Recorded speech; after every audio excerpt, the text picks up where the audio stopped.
Happy Friday. Welcome to the show, everybody. Thanks so much for being with us. So a couple of months ago, was it a couple of months ago, or I don't know how, it was a while ago, it seems like, there was this news that broke that said that the government had secured a website domain, ALIENS.GOV. You remember this? And this was kind of at the height of all of the speculation surrounding coming UFO, UAP, alien / fallen angels, demons, disclosure, something that was about to happen. And this was kind of on the heels. Now, we have had some disclosure of, aerial phenomenon and that sort of thing. We're told more is on the way. I don't know. So far, I haven't really seen anything that, certainly not like, the atheist left, those that are like, oh, this is going to totally upend Christianity. And it's like, what are you talking about? Or even, some in the, some in the on the Christian side of things claim we're not ready for what's coming. It's like I think the Bible has categories for these things, regardless of what they are or what we're going to be told they are. But I digress. So now this website, aliens.gov, has become active, but it now redirects to a whitehouse.gov website where they're tracking illegal alien arrests, and there's this whole tongue-in-cheek I hope, tongue-in-cheek introduction about how they walk among us. It is all fascinating. So we're going to dive into that today. And you answer the question, do you think it's a good thing to specifically, because I think this interactive map is something pretty special, do you think it's a good thing to specifically document these types of wins or these types of victories in terms of, hey, you can go to your hometown, you can look, hey, these many people were arrested, who are here illegally, and we're going to show you this. These are the countries they were from. It's pretty shocking, and if anything, it should galvanize the base and really the rest of the country to say, oh my goodness, we've got even more to do, and we need these deportations to continue. Now, I think we need more than just, we need mass deportations. I'm fine with starting with the violent criminals, but I don't think we need to necessarily stop there. That's my opinion. So we're going to talk about that. Also, there's some data center news out of my home state of Arkansas, as well as an interesting piece from the Conservative Treehouse about John Solomon's reporting. I want to get into that. And hopefully we'll have time in the show today, because I've got you guys for 2 hours. A short little preview. Right before we came on the air, I decided to cut together a clip of our upcoming interview. It's going to air on Monday with Congressman Rick Crawford. He is the chairman of the House Select Permanent Committee on Intelligence, the House Permanent Select Committee on Intelligence, and he gave us a sit-down interview here in studio a couple of days ago. It's going to air on the Paul Harrell Program YouTube channel and here at LFA TV on Monday at 3 o'clock Central. And so I got a little preview clip for that. We're going to talk about that as well if we have time today on the show. So to say all that, happy Friday. I hope everybody is preparing for a wonderful weekend, and the show starts right now.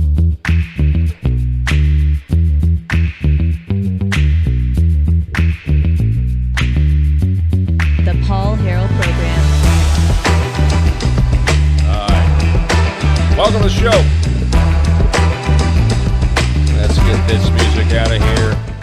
All right, as always, broadcasting live from the great state of Arkansas here on LFA TV, as well as the Paul Harrell Program YouTube page, Facebook page. We're also broadcasting over on X, and so we really appreciate that. I want to ask you to do all the things. Do all the things. Whatever platform you're on, like it. Subscribe to it. Give it a thumbs up. Give it a repost or a retweet or a re-X or whatever. Just please do all the things wherever you're watching. We really very much appreciate it. So, I saw the first tweet I saw about this was, was this right here? Yeah, it was the inside paper. We'll go ahead and show you this. This was the first thing I saw about this story about aliens.gov. Breaking, aliens.gov now redirects to a page on the official White House website stating, for 60 years, the U.S. government has kept a closely guarded secret. So I think I saw that last night, actually, kind of revisited it this morning. But last night I was like, oh, okay, well, the White House is getting serious about UFO disclosure. I just assumed that that's what it was about. It wasn't until I got into the office today and actually started trying to figure out, okay, what I'm going to talk about today. And I was like, oh, wait, this isn't about aliens at all. It's in a tongue-in-cheek way made to sound like this is about space aliens or interdimensional demons. But in fact, it isn't. It is tracking illegal alien arrests. And so, then you click on the website. Let me see if I can get this thing to refresh, because this is what was so creepy. Let me go full screen here. Hang on. I think you need to get the full effect of this. So this is we'll go ahead and hit the refresh button and see if it populates again. Yeah, they walk among us. And then you get this long, drawn out. For 60 years, the U.S. government has kept a closely guarded secret. Aliens have been walking among us, living in our neighborhoods and interacting with us in our daily lives. They've shopped at the same stores, attended the same classes as our children, and lived seemingly normal human existences. With one exception, they do not belong here. Millions arrived under the cover of darkness and embedded themselves directly into our society. Countless presidents, congressmen, and senior officials knew exactly, get that out of there, what was happening. Instead of protecting American citizens, they chose to cover it up and even accelerate the invasion. Until one man finally had the courage to tell the truth, bold, unapologetic, afraid, President Trump was the first to call out the real danger aliens pose to every American family, every community, and the future of our nation. The truth is no longer out there. It is right here, right now. Okay, so that, again, is the message. And I don't know. I mean, you feel free to sound off in the comments. Like, I mean, how do you feel about that? I find it's certainly a gimmicky way to get people to pay attention to what they're trying to get you to pay attention to, which is what the next. I mean, it's what the next thing we're going to cover. If you scroll down here, you get to this map, which is, and they're calling this encounters. So is that what is that? 3,129,626.27. So encounters, alien map arrests, live map. And so they give you a live map here. And let me go full screen again so you can kind of get the full scope of this. So there's Arkansas. There's where I live. We can zoom out here, though, and you see all of this. It's kind of fascinating. So, like, let's just take a city. Let's just take, I don't know, let's go here to Memphis. That's the closest city to me. That's a major city. Okay, so let me see if I click on it, what happens. All right, so Memphis, Tennessee. Total arrests in Memphis, 2,125. The dates of the arrest range from January 22nd of 2025 to May 20th of 2026. Criminal charges, everything from arson, assault, burglary, commercialized sexual offenses, traffic offenses, weapon offenses. But then they list this, which is kind of nuts to me, that out of this 2,125 number in just Memphis, Tennessee, you can see that you've got criminals from Afghanistan, Angola, Argentina, Bahamas, Brazil, Cameroon, Canada, Chile, China, People's Republic of Colombia, Congo, Costa Rica, Cuba, Democrat Republic of the Congo, Denmark, Dominican Republic, Ecuador, Egypt, El Salvador, Ethiopia, France, Germany, Grenada, Guatemala, Guinea, Haiti, Honduras, India, Iraq, Israel, Jordan, Latvia, and I mean, Spain is even in there, Vietnam, Yemen. I mean, Yemen, Syria, Turkey, Sierra Leone, Somalia. It's just crazy. And again, that is just, ladies and gentlemen, that's just Memphis. That's just Memphis, Tennessee, right there. Let me go to let's see. Let's see if we can go to Minnesota. Hang on, I zoomed out too much. Let me go to here. Yeah, okay. Let's see here. Okay, so here's Minnesota. Let's click on that one right there. This is St. Paul. Let's go to Minneapolis. That seems to be where it... Okay. So you guys can't read that, I can see, but in Minneapolis, it's only 1,727 compared to Memphis, Tennessee. And they've got his gang affiliations. So I don't know. What do you guys think of this? Some big ones down in Texas. Look at these. Look at the biggest dot that you see there. That looks like where's that? Dallas, and then down here is Cleveland, Texas, or Houston. Yeah, Houston, Texas. Down here at the border, Laredo, Texas. Over here, California. Which one is this one? San Diego. I don't know. Let me know what you think about this in the comments. I definitely thought it was an interesting way to, highlight what's going on. Highlight the work that has been done. I think one of the biggest problems that I have right now, obviously I'm glad the border's secure. I still want to build a wall. I don't know about you. I still want to build a wall. I still want the, I think we should have stayed in Minneapolis, Minnesota. But, and I had one of these stories pulled earlier in the week, but it fell through the cracks and I forgot to put it back on here, but I'm just kind of spitballing here. Those of us on the right, take the SPLC, for example, right? So this is an organization that has now been exposed as essentially false flagging the entire country for decades, funding the white supremacists that then they fundraise on.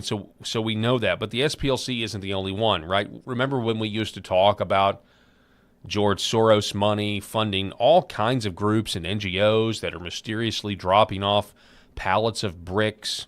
We saw it in the second Trump administration early on in Los Angeles when, you had some guy pulling up, handing out, riot gear masks that would normally be worn by police officers, but they're worn by, civilians and trying to fight ICE and get rid of ICE. Somebody is funding all of that. And likewise, when you look at Renee Good or you look at Alex Preddy and you look at these guys that, that they were killed while they were being activists, it would have been really nice and not nice. If you were looking at this from a strategic standpoint, you would have said, hey, before we start going into these inner cities, before we start going into these sanctuary cities, these leftist strongholds, one of the things that we're going to do is get our Department of Justice to essentially make the modern day iteration of Democrat-funded activism illegal, to where these groups that are paying people to show up, are paying people to organize, or, in the case of Preddy, I believe there was, a Signal chat or a Telegram or something where they're organizing all of this.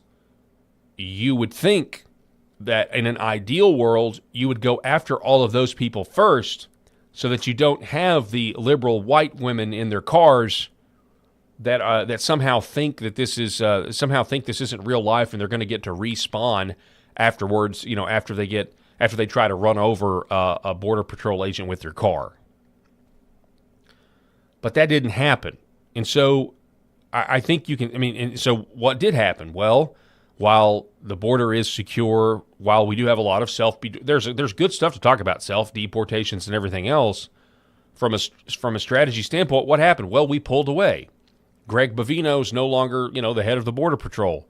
We pulled away. We pulled out of Minneapolis because of what happened. And Kristi Noem didn't help things, by the way, when she said, when she jumped to conclusions about Preddy's death. But that, and by the way, you go back. Obviously, I'm not defending Preddy. Like we know who he was. We know he was an activist. We know he was an agitator and everything else. I'm just saying. Her initial statements, were not quite accurate, and then everything piles on, and it's hard to regain credibility after the first thing you say it's tough to defend, is what I'm trying to say. But anyway, so I don't know. This is good. I think stuff like this is certainly ALIENS.GOV. Everybody thought we were going to get alien disclosure. But now we're getting the disclosure of illegal aliens that are in our country. It's certainly the administration's priority to at least tell the people the good news. Tell the people the battles that you are winning. Matter of fact, that's what R.N. McIntyre even said here. I believe he said this is smart. He says more of this. If battles are being won, make it clear where they're being won and make it clear how they're being won. ALIENS.GOV, a site tracking the arrest of illegal aliens in the United States. I get it. So this is good. I mean, this is a good website where you can track the progress that's being made.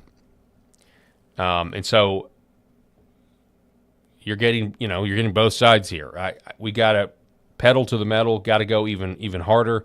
But stuff like this is good because it does show the American people, hey, it really at a bare. It's like the least optimistic you could be would be, it could be a lot worse. And that would be an optimistic statement. It could be a lot worse. So let me know what you think here. Matter of fact, let me pull up the comments. I just realized that I don't even have the comments pulled up right now. So 1 second, and I'll do that. Chat, forgive me on this Friday. Oh no, that's the wrong channel. Here we go. And we're going to mute that. And I like to enable the pop out chat. Does anybody else like to do that? That's what I like to do. Okay, so looking at your comments here, let's see what we got here. Yeah, R-Star, they were killed because they tried to kill others. I don't disagree with that at all. Kathy Ratcliffe. Hey, Paul. Hi. Well, hi, Kathy. Thanks for watching the show. We appreciate it. Let's see, what else do we have in here? People, let's see here. Victoria's Slore won. No decision was made on Iran. Trump left the situation room. Yeah, from what I can tell, again, we haven't been covering that a lot. But yeah, there was a meeting with President Trump and his cabinet. They were trying to make some sort of determination on what, if there's going to be peace or not going to be peace. Folks, I don't know. Like, you guys know, I kind of have just, I've reported several times on the news that, hey, we finally got this thing over with. And so I've kind of just quit. I've kind of stopped because, I was going back and, I'm going to be on vacation next week, and so I was going back and looking at some old shows because we've been compiling together best of clips and best of shows or whatever that are going to play during Member Week. Now on Monday we do have the exclusive interview airing, original content, new fresh content with Congressman Rick Crawford. But I was looking over like the different shows thumbnails. Oh, what about this? And I just noticed that I don't know about 30 days ago, 45 days ago, there was a lot of headlines to do with the war in Iran and about the strait being open and then it's not, or or the wars, or we've got peace, or anyway. So, in terms of that, the only thing I can do is pray and hope we don't get ground troops involved, and then at the same time try to talk about our domestic issues that sorely need to be addressed. They need to continue to be addressed, and so we can try to get as much as we can. So that is my take on that. What else do we have here? All right, so let's moving on now. Oh, who do I have in the chat? Not in the chat. We got Dr. Andrew Paquette is with us. Just saw him hop on here. Andrew. Thank you, sir, for coming on the program. I wasn't sure if you were going to make it. Can you hear me? Yeah, I can hear you fine. How about me? Can you hear me? Yeah, brother, I can. Hey, thank you so much. So, folks, this is Dr. Andrew Paquette. He is from the Zark Files, a great Substack. You guys know him. He's been on the program several times, talking about election fraud. Let me ask you this, because this is my first question, because I know most of our work together has been covering your work on the voter fraud in the first primary in Texas when it was a three-way race, and the Bexar County voter fraud that you exposed, and yet then Ken Paxton gets Trump's endorsement and he wins in a landslide. What are your thoughts on that, Andrew? Do you think that election was left alone? Was it too big to rig? What are your thoughts? I think it was probably too big to rig, and I'm really glad that Paxton won. Hang on just one second. Yeah, no worries. The funny thing is that when I look at the files I was reviewing in Texas and Utah that have this very similar algorithm that was used to create these fake records, it very much looks nefarious. But the thing is that nefarious intent can only get you so far. You still have to deal with the force on the other side, and that is the voters' will. So when Trump won the election in 2024, I was sitting there wondering how on earth did he do that? Because right up until the minute Harris conceded, I was thinking this looks just like 2020. In fact, actually, it looked worse than 2020 because although Trump had a lead at 3 in the morning on both of those nights, that lead was a bigger lead in 2020 than in 2024. And then I started seeing those white trucks come out in the middle of the night carrying ballots to various swing states or swing cities. And so I was actually wondering if they were going to, pull some shenanigans again, just like they did in 2020.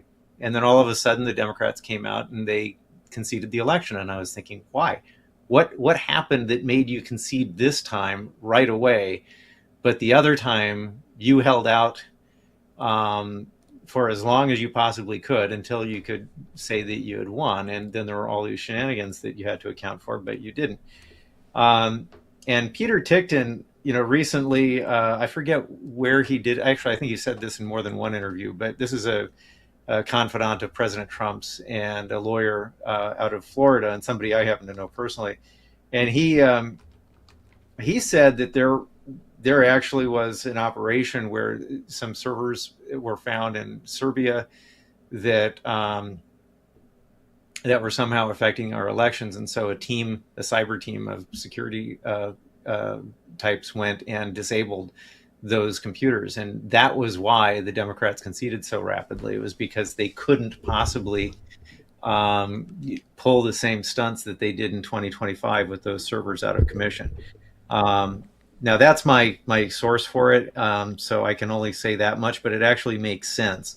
If they saw that their machinery that they needed for stealing an election was gone, they really had no hope of getting what they wanted. And I think that in Texas, in combination with Trump's endorsement, which frankly I think is the larger factor here, there was too much attention on Texas after that research that I did and some other people did came out for them to utilize that same method. Everyone was like really looking carefully at that area at that point. And so I don't think they felt they could get away with it. And so they just went ahead and accepted the defeat. That's how it looks to me anyway. Go ahead. Yeah, no, that's a good answer. That's kind of what I suspected. So I'm just kind of looking at your Substack right now. You've got a few new stories. You have one, well, hang on a second. I'm trying to get to the most recent one. Read the latest post. Here it is. No authority to act means full responsibility for all actions. What is this post about, Dr. Paquette? Well, one thing that's always bugged me is what do you do in a situation where people in authority actually don't have that authority, in the sense that they've seized it, it wasn't given to them, so it wasn't acquired via informed consent or any other kind of consent. It was just taken. So that authority really isn't legitimate. So what happens to all the actions that people take when they have illegitimate authority? And I was thinking about this in the context of the many, many harms that Americans suffered during the Biden years. And, some of those harms were not, that bad. Some people, they lost a job and found another job. But other people were absolutely destroyed. Their businesses were taken away. They lost their license to practice medicine or the law. They lose their home. They were incarcerated. The J6 protesters, for instance, Tina Peters, still incarcerated. You had people who died. You had the vaccine mandates. You have all those illegal immigrants hustling across the border because Biden held the door open. And so I was curious, in a case like that where you have a lot of harm and it's like so much that you couldn't even quantify it no matter how hard you tried, what level of responsibility do those people have in a situation like that? Because normally, what you're presented with as a get out of jail free card is that people in such positions will say, well, I had the authority to do those things because I was elected to be president or governor or whatever it is, whatever the position of authority was. And so you can't do anything to me because you gave me permission to do this when you elected me to do these things. So maybe they were bad decisions. We can argue that, but I'm ultimately not responsible for this stuff. And the thing is that the Biden administration really puts an interesting new spin on that, because if you look at the law, if they weren't elected, they never had that authority. And the government in that context becomes an object that they've taken, like something that's stolen. So the government can't be responsible for something it didn't do. The government was seized by someone who didn't have authority to do so, and they actually ultimately have all the responsibility for everything that happened under them. And the funny thing is, there's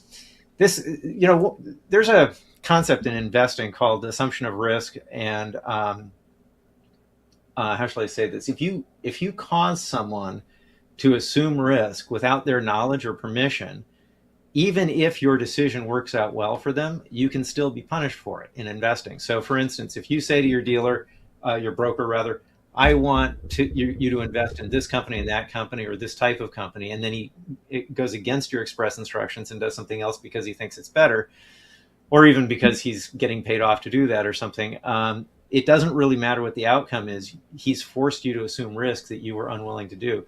So you can actually be held accountable for that. But in this case, we're looking at the government being used essentially as a weapon against the people of the United States by malefactors, and the damage was really extreme and very widespread. And based on my reading of the law anyway, those people become personally responsible, and no sovereign immunity attaches to them, because the sovereign immunity is something that you get when you're doing something with authority, okay? And if you don't have that authority, you don't get that immunity. So that would mean that if it's found that, as many suspect, Anthony Fauci and Joseph Biden and Kamala Harris and all sorts of other numerous individuals participated in taking control of the government through underhanded means, right? Sedition, they become literally individually responsible for all of the harm that came of that, all of the harm.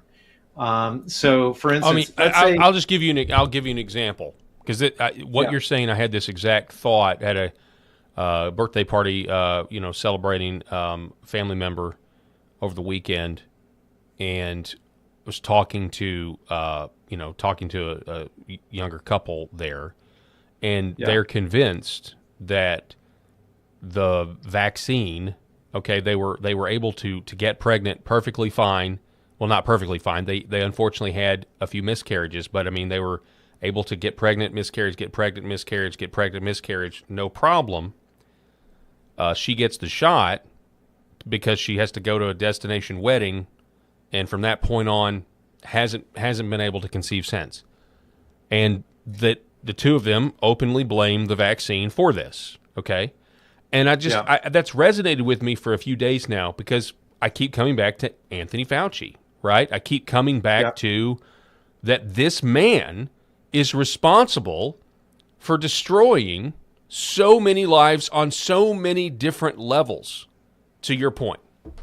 Yeah, well, if you look at some of the research that was done, one of the more, how shall I say this, one of the more accepted harms, and this is even among people who don't like to admit there were any harms for people who took the vaccines, is that pregnant women were probably more seriously affected than anyone else, in the sense that they had a lot of spontaneous miscarriages, and then the exact problem you're just talking about as well. I mean, I looked at the vaccine as a mass sterilization event that hit the entire world, except, weirdly enough, those parts of the world that we're getting the majority of these illegal immigrants from, who for some reason didn't feel compelled to get the vaccine.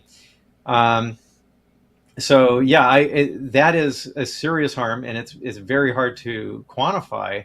But given the propensity of personal injury lawyers to figure out ways to quantify exactly that kind of thing, I think they'll be able to figure it out for us. But in combination with the 1776 fund, which I think is an amazing thing that Trump did, I think you're going to see lawyers who were previously very shy of accepting lawsuits like this. They are going to eagerly go for these things. I think they are going to be all over that. They're looking at $1.7 billion worth of legal fees that are basically guaranteed to them. And it's expressly for, weirdly enough, going after the people that caused them so much misery for the last 4 years, or for the 4 years during Biden's term. Yeah, I think this is kind of interesting, and I think Trump is well aware of the fact that none of these guys get any kind of protection because of the offices they held, because they held them illegitimately. But that's the part that really has to be proven. If you can show that the 2020 election was in fact stolen, as I believe can be shown pretty easily, actually. If you can do that, then all these guys suddenly become a bunch of individual felons. Their titles are stripped from them, just like Lance Armstrong losing his what is it, 6 or 7 Tour de France titles. He was doping the whole time, so he was declared illegitimate. Well, so that brings me to Tulsi Gabbard. We have an interview. We're going to preview it. I have an interview with the House Intel Chairman Rick Crawford that drops on Monday. We've got a clip of it. We'll play a little later in the show. But we talk about Tulsi Gabbard. So we've been waiting on Tulsi Gabbard's 2020 election report since it's been about a year. It'll be a year this month, right? Yeah. So you wonder, what is she going to do in the next 30 days? She's got 30 days to really bring this home. And I've talked about how she's functioning perfectly, like in the way that we would want her to. She's one of the bright spots that's consistently a bright spot in the administration, because she's doing, from what I can tell, all she can do in terms of uncovering the truth and then referring it to the Department of Justice and putting it in their lap. And if they choose to do nothing with it, well, I mean, she can't prosecute anybody. So do you think, because what you're saying is very interesting, if somehow it is proven that, and it's proven in my mind, proven in your mind, not proven in terms of in a court of law, it hasn't been. So if it ever gets to that point, I mean, we're talking, the American people have to have accountability here, Andrew, or we are nothing more than serfs and slaves. Oh yeah, well, and the funny thing is, well, not funny, but the amazing thing to me is that the type of harm that was caused to the American people is so various, right? So on the one hand, I was talking about the like people dying or suffering injury due to the unchecked immigration and the medical mandates that went out during the COVID era. But also there's these huge financial crimes. You've got Minnesota and other states now showing up with all these Leering centers and autism centers and other types of hospices, I guess, is another category of these, where they're defrauding the government of billions and billions of dollars. And that kind of stuff is also a crime. And if it proves that our entire national debt, as has been hinted at recently by administration officials, was manufactured of that type of crime, the liabilities are going to be enormous. It's going to be just huge. On top of which, all of the policy, every single directive that was ever signed by anybody in the administration becomes immediately null and void. I know that President Trump already signed an executive order saying essentially that in reference to the auto pen used by Joe Biden. But as far as I know, that hasn't been fully implemented yet. I don't know if that's because there's a court case challenging it right now or what, but my understanding is that the EO hasn't been fully realized at this time. Which executive order is that? He signed an executive order. I want to say it was maybe 6 months ago or so, saying because Joe Biden didn't actually sign all these documents, anything he did sign is of no effect, or anything that has a signature on it. Because we know it was the auto pen, and the people who were signing using the auto pen did so without his knowledge, and there's no way to separate which ones he might have known about from those that he didn't know about. Therefore, we're going to just say they're all null and void. But that actually has some really interesting potential as far as the ramifications for our foreign partners, for instance, because every single deal can effectively be canceled with impunity. And I would say any person on the other end of that accepted a deal with his signature, um, I think that's a buyer beware kind of a situation where they should have known better. It's like if I'm walking by a truck at 3 o'clock in the morning and some guy unloads a carton of cigarettes without the tax stamps on them, and says, "Hey, buddy, you want to buy these for 50 cents a carton?" It's going to be stolen cartons of cigarettes. And that 2020 election was so obviously fraudulent, and there are so many world leaders who actually have said as much privately and even publicly. Vladimir Putin has certainly said it more than once, that anyone signing deals with Biden had to have known that there existed the possibility that those deals would be canceled peremptorily by President Trump. Yeah, you say this towards the end. There is a reason for there is a reason the penalty for sedition is severe. But sedition that leads directly to the deaths of innocents, such as the many Americans murdered by illegal aliens who poured through an intentionally open border, ratchets the punishment higher still. Think of Lake and Riley. This seditious conspiracy, measured by its consequences, warrants the same maximum punishment reserved for treason, which brings us back to the cover of Justice Trapp's The Guilty #1, which was the comic at the top of the page. The image I chose to head this article: a criminal sits strapped into the electric chair. One officer says, "Finally, got there. Didn't you, Rocky? You committed every crime in the book to become king of the underworld." The other replies, "Well, you got your throne. Now here's your crown. I guarantee you a very short reign." They wanted to be kings. They got the throne for a while. We'll see if they get their crown. Now, there's many people out there.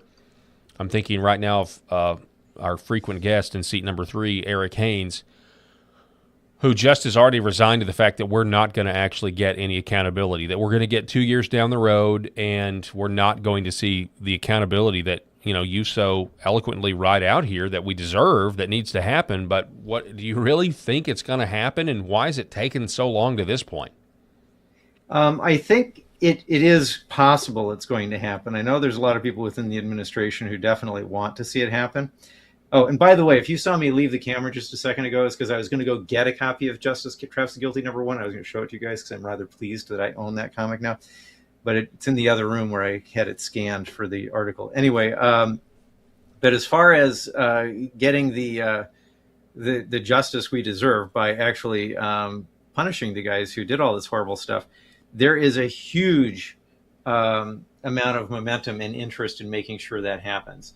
But the thing is that there are also quite a few people in the government right now who are resisting that. So this is a real battle that's taking place, but within the White House, within other government entities, there is just this absolute battle happening right now between people who want to redress the wrongs of, I'm going to just say it, the communist era of American politics, okay? And so whether it happens or not is a measure of their ability to succeed against these people. And I do think they've got a chance. They certainly have the momentum. And one thing that Trump has been doing ever since he took office is he's been incrementally taking away the resources of the bad guys. So he had U.S. aid canceled. That was an enormous amount of money that, once removed from the picture, suddenly devastated the Democrat Party. He's been putting people in place to take the place of others who are deep staters. We just saw this the other day when 118 of his recommended candidates won their primaries against their rhino competitors. There are other things he's been doing. He closed, the Department of Education. He's been getting rid of agencies and defunding agencies left and right in such a way that the resources that were formerly available to the guys who had committed fraud are vanishing really, really fast, and faster than you or I are probably aware, because they're also doing things behind the scenes that we're not necessarily aware of. But all of that is going to make it harder for them to continue as successfully as they have in the past few years. Well, so yeah, look, this is actually a good point. I mean, I really appreciate your optimism. I'm going to go ahead and play this preview. So on Monday, we're going to have a sit down with Congressman Rick Crawford that's going to air. Here's a snippet of what we covered, and I'll talk about it on the other side here. I'll get your reaction, Dr. Paquette.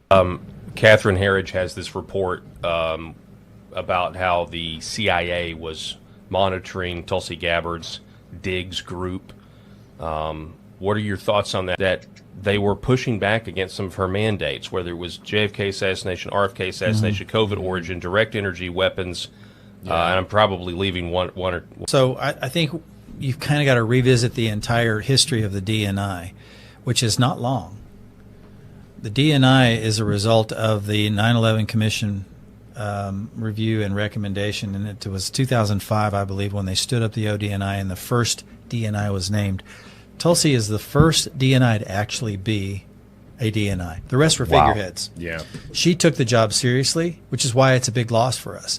She was doing the job. See, the rest of them were occupying a chair. And like, well, look at me. You know, they were rubber stamping, they were doing whatever, but they never really were. If you look at the org chart, here's the DNI, here's the rest of the IC. They never took that mandate. Never. She's the first one that said, here's what we're going to do, and started doing it. And that really upset some people. So she started the DIG, that's the Directors Initiative Group, to do, very aptly named, to start digging. But we have to go back to 2005 when the ODNI was stood up. They never did create their own computer system network. They operated on the CIA system, still do. Wow. Okay. Yeah. So that's where you run into problems. And so it's not necessarily to say that the CIA is monitoring in as much as you're on the same network. Yep. That's probably true. So Dr. Paquette, again, that's the chairman of the House Permanent, the HPSI, the Select Committee on Intelligence. That's Rick Crawford. He happens to be my congressman.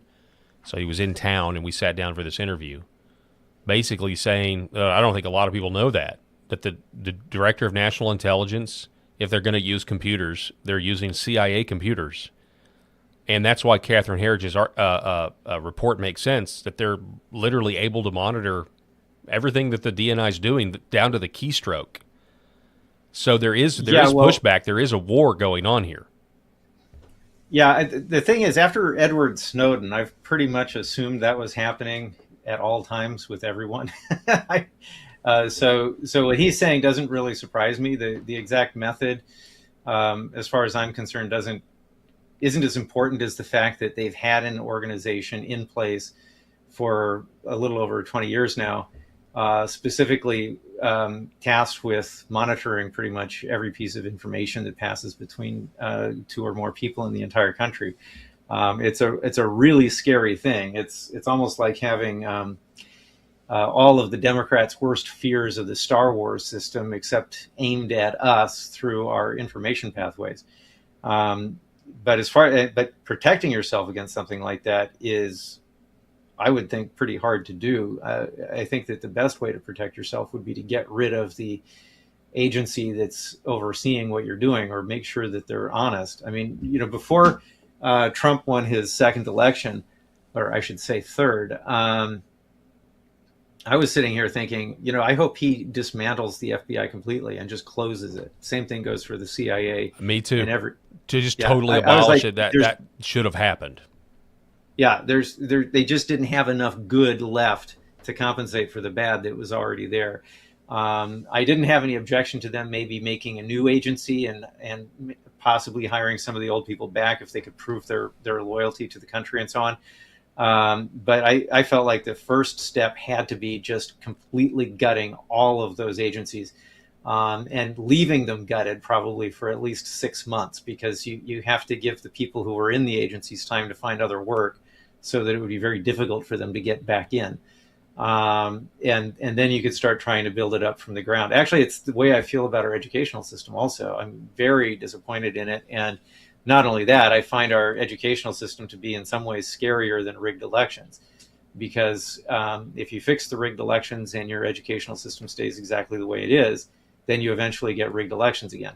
Yeah, Thomas Jefferson said an educated citizenry is indispensable to the proper functioning of a republic. So you're exactly right. Yeah.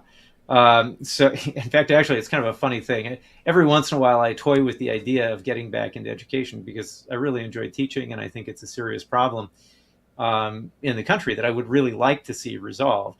But on the other hand, the environment in American educational institutions right now is so absolutely toxic. I wouldn't want to have anything to do with it. It would be like voluntarily, eating burning coals or going into a pit of molten lava or something. I just wouldn't want to have to deal with the teachers and administrators and even the students that have been brought up in that system where they think it's okay to behave the way that they do, particularly around conservatives.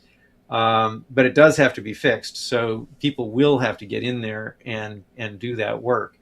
And I really think that's very, very important. It's actually something that I was very excited about when I saw Trump take an axe to the Department of Education. But I haven't seen anything beyond that gives me an idea that anything else is changing in order to fix what's already there. Because what he did was he got rid of essentially a political action committee that was masquerading as a legitimate government agency, but it didn't really solve the problem of education, of our trans-friendly books being given to preschoolers and they're anti-American, anti-white, anti-conservative lessons getting through to everyone. I'm just really disgusted by what this thing really amazes me is how incredibly racist Democrats are. I mean, they run around talking about it all day long. And I used to believe that. I used to think, oh yeah, I guess there is this racism all over the place. I just haven't seen any myself, but it must be, in all those other places they're talking about. But now, not only do I not believe it, I think that they are creating racists all day long because of what they're doing. And that's something that has to go. And our schools, our universities, and even all the way down to kindergarten, they're teaching that stuff.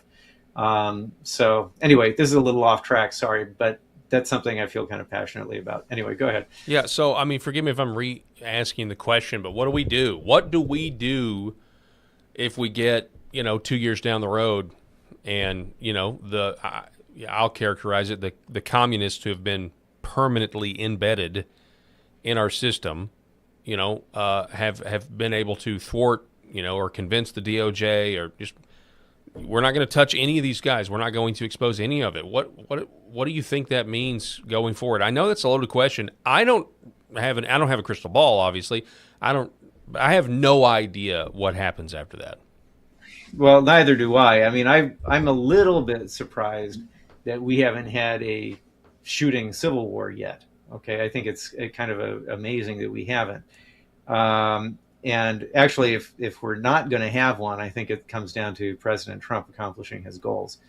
But as far as I'm concerned, there is no chance that the people in the Trump administration are unaware of the danger posed by the threat you're describing there. They know about it, and they do absolutely intend on completely neutralizing it. So what you're seeing isn't so much inaction, but but the delay is because there's a great deal of action taking place behind the scenes that we can't see, and for good reason. So, I mean, like for instance, when Trump went ahead and he started sending rockets off of our battleships into Iran, that came after a 3-month buildup of forces, something like that. And I recall leading up to that, I was rather frustrated because although I trust Donald Trump a great deal, I was daily reading all these reports coming out of Iran of these poor Iranian people who are getting massacred by their Islamic conquerors. And I was thinking, oh my gosh, won't somebody please go and save them? Please, President Trump, get in there now. But I was also aware of the practical reality of the situation. Moving enough armed forces into the area, all the munitions and so on that are required is a big job. And getting that all in place so that you can have essentially a near guarantee of success makes the job even harder. If you're willing to do a slapdash operation, sure, you can send some jets over there overnight. But if you want to have the kind of success that Trump I think his administration is really characterized by the kind of thing that we've been seeing with Pete Hegseth as our wonderful Secretary of Defense. You have to prepare for it, and you have to do it right. You can't, and you also don't tell people about it before you do it. Now he's given some hints. He's definitely given some hints. He said to the Maduro before they went and grabbed him, they said, we can make a deal with you. You have to leave the country. You're not going to be allowed to remain president, but we can at least make a deal that's not as horrendous for you as what's going to happen if you don't make a deal, right? So he certainly gives those kinds of hints out, but he follows up on it. He actually does mean business. So he's already giving out those kinds of warnings with the election-related material. And he's also giving those kinds of warnings with other things related to leftovers from the Biden admin and things that, like the 1776 fund. That's one of those things. That's actually a really big step forward, I think. And you're talking about the weaponization fund? Yeah. The thing I love about that is it's a settlement. It's not a case that's being adjudicated where somebody can challenge it. I mean, I know there are lawyers all over the place in the Democrat Party who really want to challenge it. And there's a judge who just today, I think, issued some kind of an order saying you can't. Yeah, a Hillary Clinton appointed judge. Yeah. Yeah, but the thing is, it's a settlement. The IRS has agreed. Judge. Yeah, but the IRS has agreed. We're going to give this money into this fund, and it's going to be administered by whoever it is that President Trump designates. So it's really hard to get around that. And that fund is something that can be used without direct supervision, by the way, which is actually in a way good, to actually claw back damages from people who caused all this mayhem over the 4 Biden years. And that's going to incapacitate those guys. It's going to take them basically out of the fight. So every little thing like this, and actually, I don't think that is a little thing. It's a kind of a big thing. But when you look at these in combination, to me, I'm looking at the enemy forces being absolutely devastated. They are weaker now than they have been probably in the last 15 years. And it's all because of what President Trump is doing. And I only see that accelerating. Well, I'll just say this: as somebody who is, I'm not in support of, going into the Middle East again. I'm just personally not in support of that. That's one of the reasons I voted for Trump.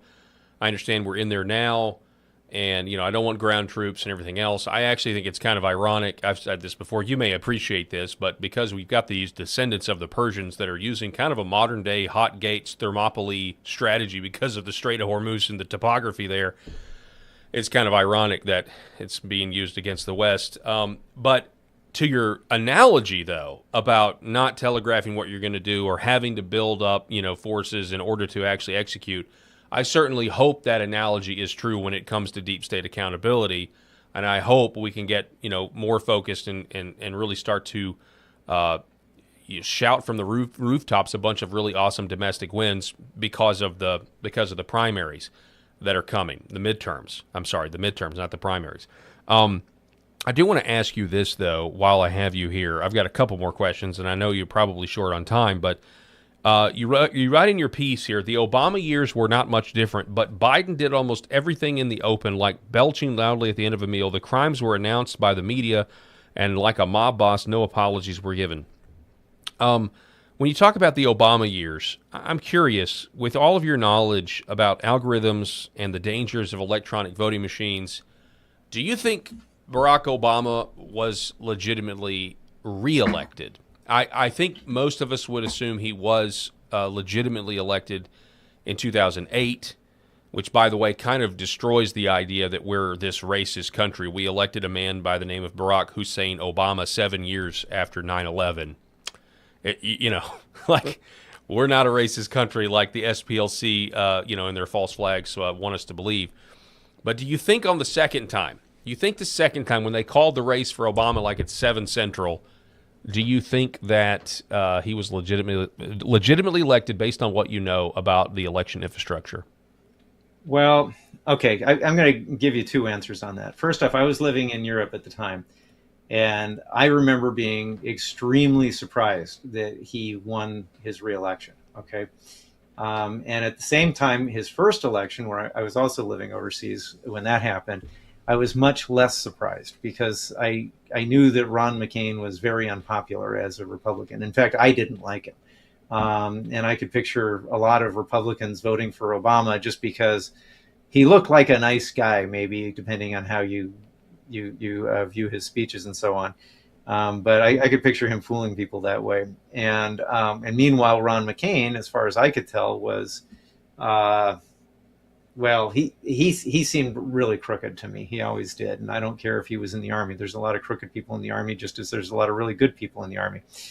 Or in his case, maybe it was the Navy. I forget what branch he was in. But in any event, but when I look at the election data that I've got, it all seems to have been introduced right around the time of the first election, not the second one.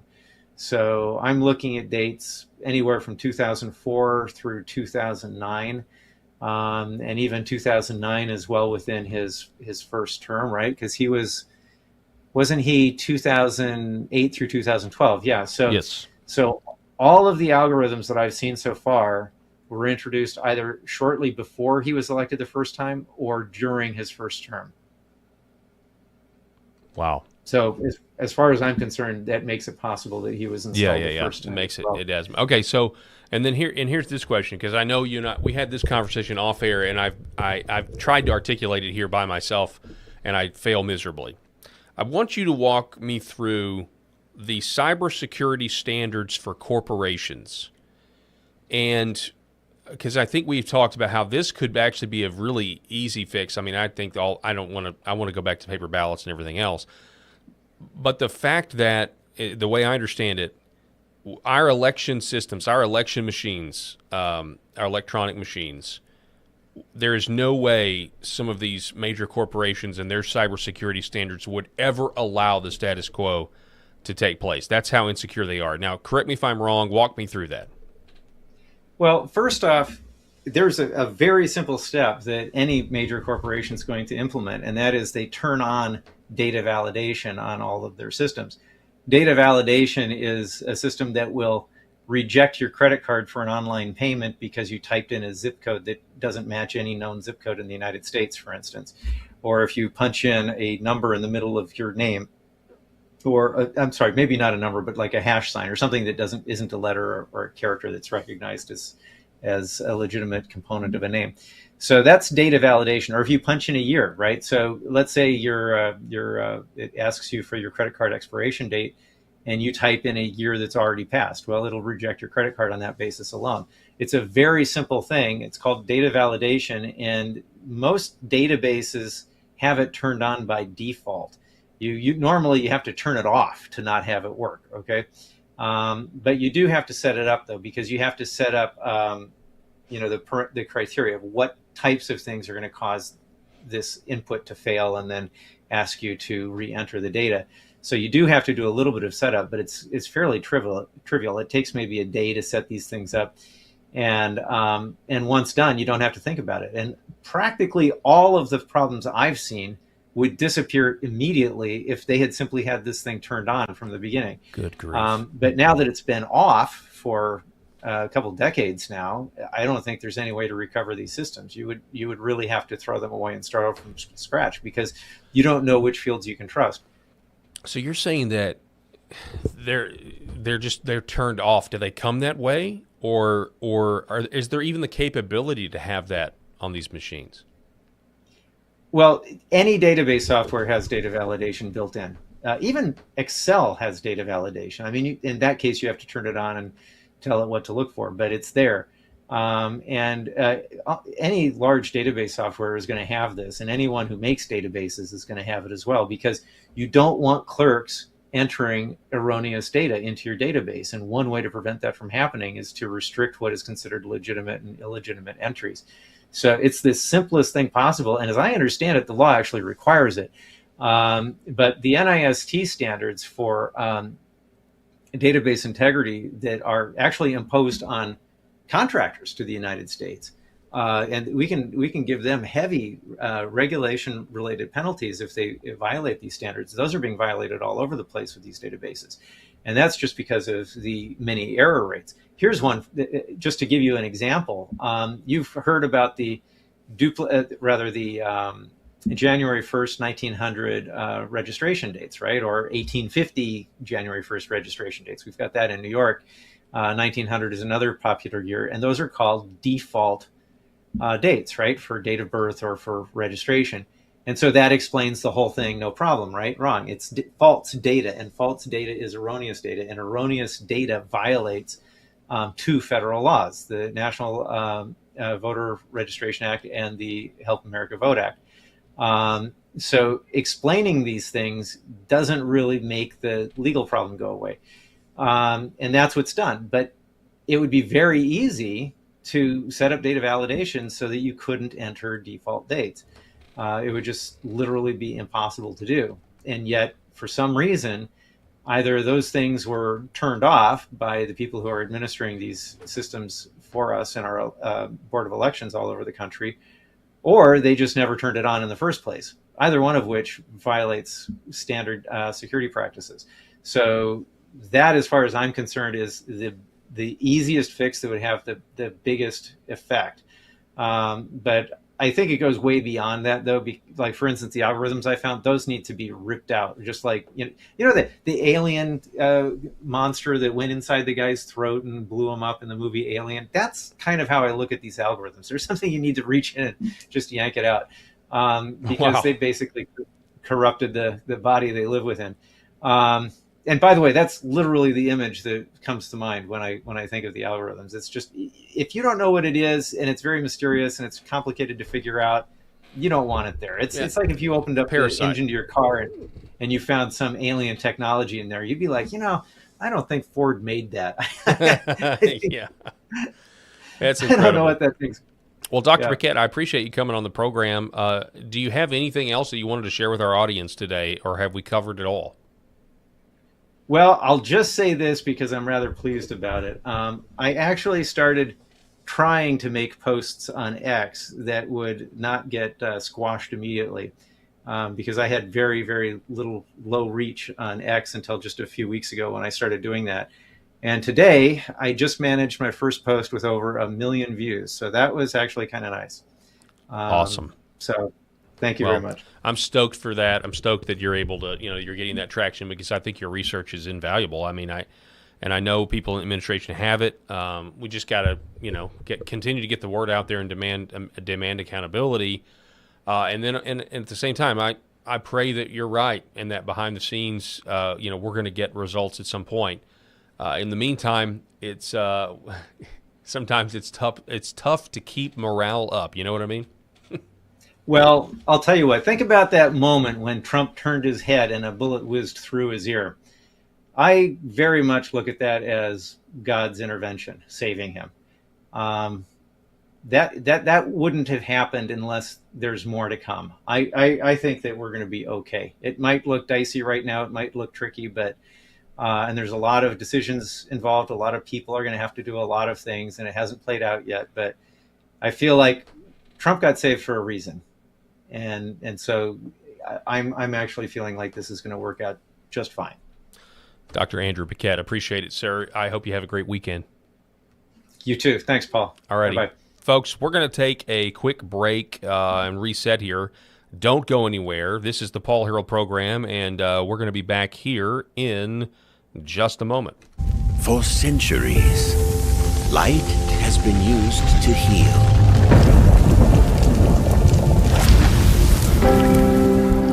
Awaken the body with Red 5.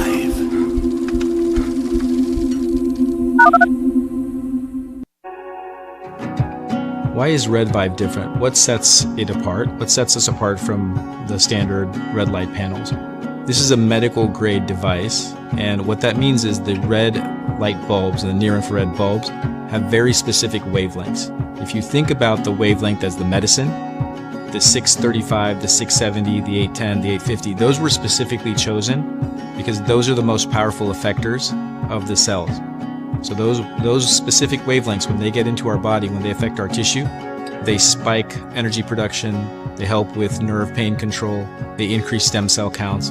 There's very specific mechanisms that those specific wavelengths work at, and that's the medicine. So if you think of, say, medicine as an Advil or a specific steroid or a blood pressure medication, the wavelength is the medication. The other part of that, whenever you take a medication, is dose. Right? So you have the medication. So if you take 1 milligram of Advil, and the average dose of an Advil is 200 milligrams to 800 milligrams, it's not going to work. That doesn't mean the medicine's bad. It just means you didn't take enough. Right? And so even if you have the right wavelengths, first you have to have the right medicine, and then you have to have the right dose. And to have the right dose, you have, in light therapy, you have to have enough energy. So you have to have a powerful bulb. The LED bulbs, or light-emitting diodes, have a specific wavelength, and that wavelength is the medicine. And the wavelengths that have been studied and published on that are the most powerful in affecting healing and the changes that we want to see with our bodies and our health are the 635 wavelength, the 670, 810 nanometer wavelength, and 850 nanometer wavelength. Those are all going to affect the mitochondria, the cytochrome C oxidase, and affect those powerful long-term changes and affect that downstream pathways. And that's what you get with RedVive devices. The highest efficacy, the best wavelengths, concentrated to help your health. This is our family dog, Bubba. He is a Shorty Jack Russell, and he brings a lot of love and laughter into our home. We just want to thank Pet Club for making healthy food and treats for our animals. Bubba has been on Pet Club food for a little over a year now. He really likes the Sequoia dry food, and then I put a scoop of the Sequoia wet dog food in there with some hot water and stir it up, and he absolutely loves it. And he likes the mush puppies, but his ultimate favorite is the antlers.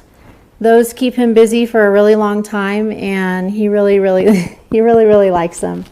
It makes us feel really good that the food and treats that we give him have healthy ingredients in them, because we want him to be around for a really long time.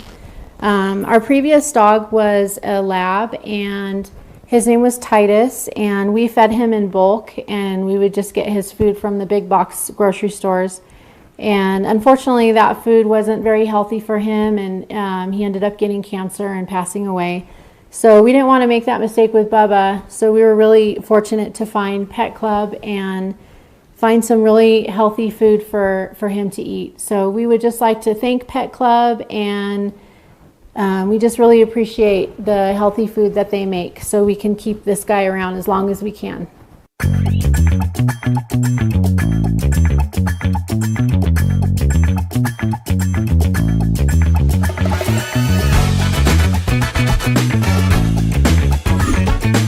The Paul Harrell Program.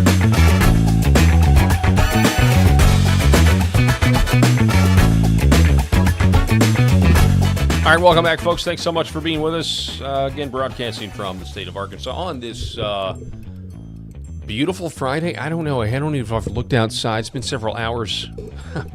I'm in like a cave in here, in the studio cave. No windows.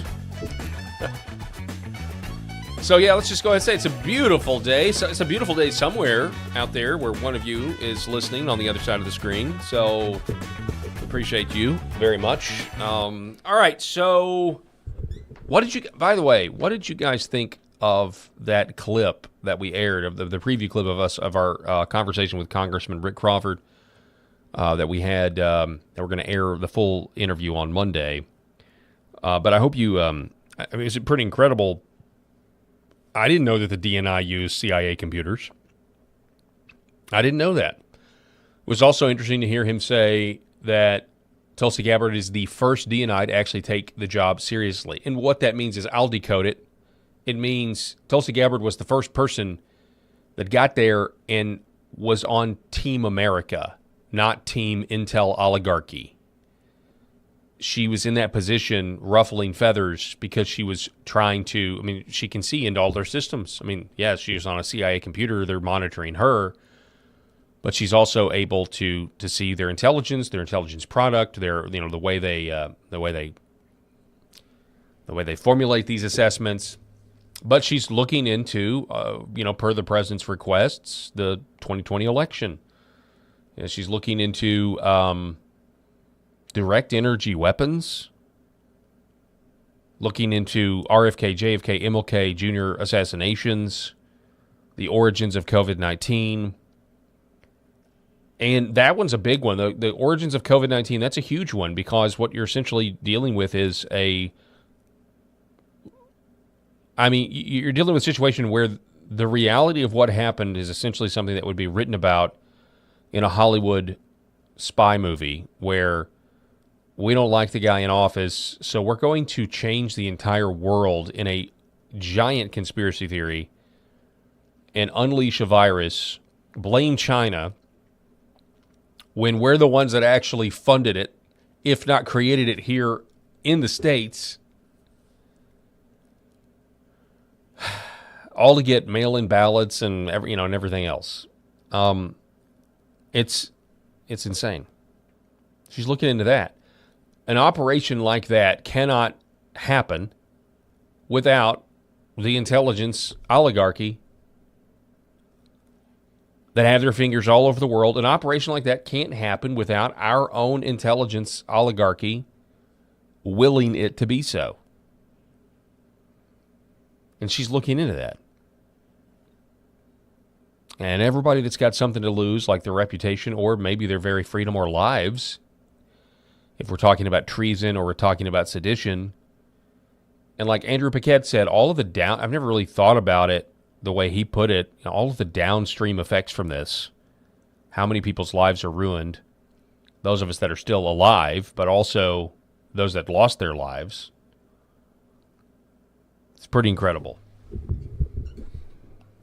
So on June 9th, there's a primary in South Carolina, and Mark Lynch is hitting the campaign trail, doing ads, everything you can think of. This is let's see, this was today, Mark Lynch's message posted on X. 4 decades where Americans were told to work hard, pay into Social Security, and retire with dignity. Living the American dream, we've all worked 40 to 50 years hard helping build America because we love our country. So we worked hard in our trucking industry, retail stores, and served in our military, counting on our Social Security would be there in the end. As we continue our campaign travels across the state, we're constantly hearing about the struggles people are having financially, making ends meet to pay for their groceries. Our senior citizens now are terrified that they're not going to be able to pay for their medical bills. They're finding out Lindsey Graham is stealing their Social Security after a lifetime of paying in to something they thought they could count on. The reality is it's not going to be there. Younger Americans are looking at the system and wondering if there'll be anything left by the time they retire. This should make all Americans angry. Lindsey's been at the center of this frivolous spending, and it needs to come to an end. We're being told that there's plenty of money for foreign countries and endless wars and massive spending bills that nobody even reads. But when it comes to our American seniors, Lindsey's telling us, sorry, we're suddenly out of money. That is backwards. The government's first responsibility is to its own people. I'll fight to protect the money that Americans have put into Social Security all their lives. I won't let it get raided or stolen. You know, every time our country starts printing more money out of thin air, we cause horrible inflation on our citizens. Our citizens in South Carolina and America are already struggling to pay for their gas, their food, their medical bills, and all we're doing is crushing America with this unnecessary inflation. South Carolinians are feeling this every single day. This campaign race is about whether we continue on with these career politicians who got us into this mess in the first place, or we stand up and demand that we elect new people that will fight and put Americans first.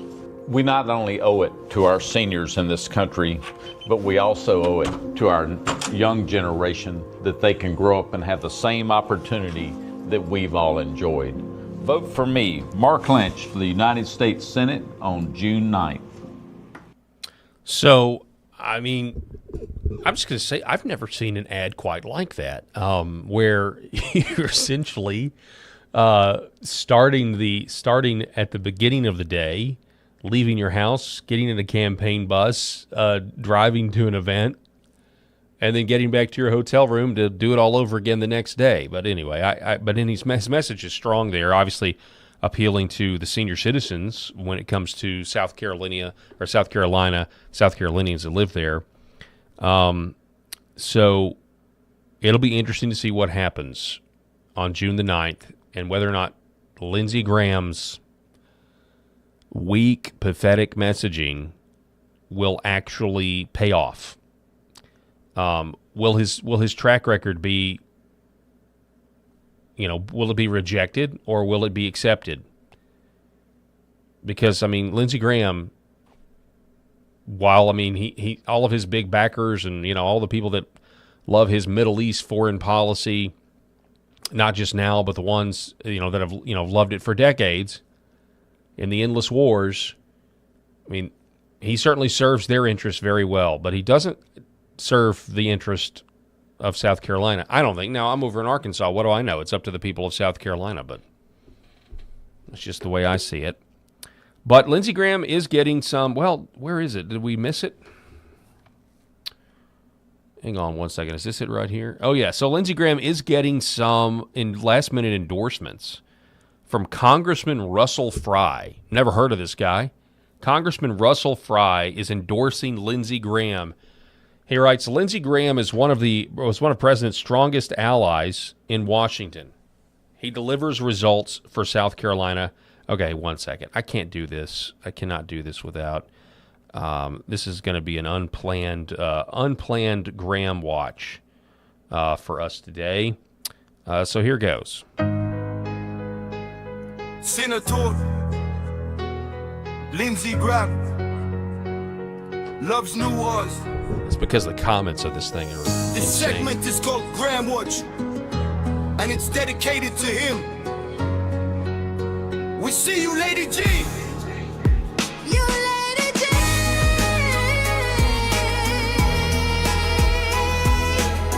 Yeah, Lady G.